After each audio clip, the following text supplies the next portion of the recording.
No, it's Oh, he if he might gets catch the him up arm. top. We're looking down low. Yeah, I think he catches him up top. good call. But in terms of the review of this for a flagrant, I have a hard time thinking that this would be upgraded to a flagrant foul. Totally agree. But you're right about him getting arm. him on the forearm because he doesn't. Such a big foul. Because the Get the Nets. stop. Day'Ron came. Yeah. Track back in. Get the rebound. You have possession. You just built a little momentum as well. Instead, you're looking at 3 free throws. Say it again. Still a lot of time left, but this does change the dynamic. They're taking a look, Sarah, at whether or not this is a normal drift from Brissett. I'm not sure it is. I mean, he really extends that right leg out. He extends the right leg out and he turns his hip. I mean, I know he's going into a shooting motion, but he's turning his hip. Very curious what's going to happen here. Going to hear from David Guthrie in a moment.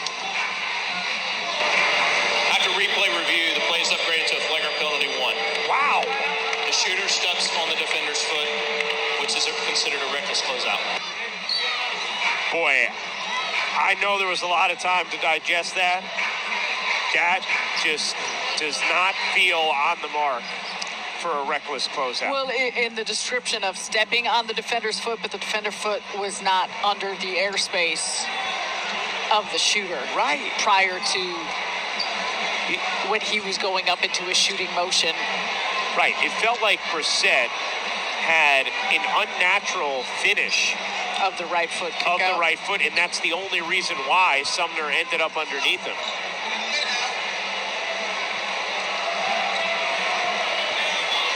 Three free throws and the ball. That is just a massive swing. And look, if you're Sumner, you want to be more careful there than you were. Absolutely, especially with where the shot clock was at. Yeah, that's a mistake, there's no doubt.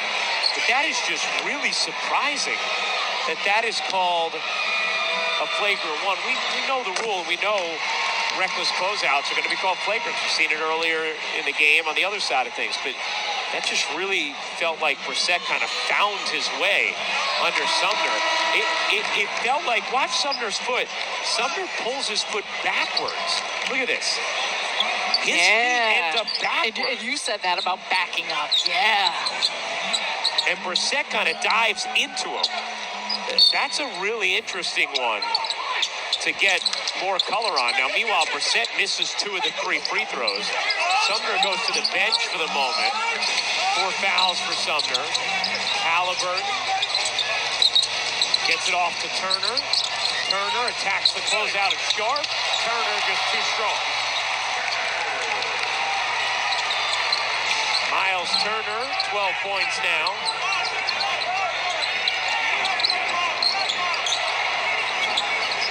Seven different Pacers in double figures. Thomas bounces. Mills with Morris and Watanabe ready to check in. Mills reverses it in. Patty Mills has been tough tonight. 18 for Mills. 5-point game. A lot of time left. Halliburton accelerates and gets denied by Sharp. It springs Thomas. Thomas, one-on-one, gets that. And will go to the line and shoot 2.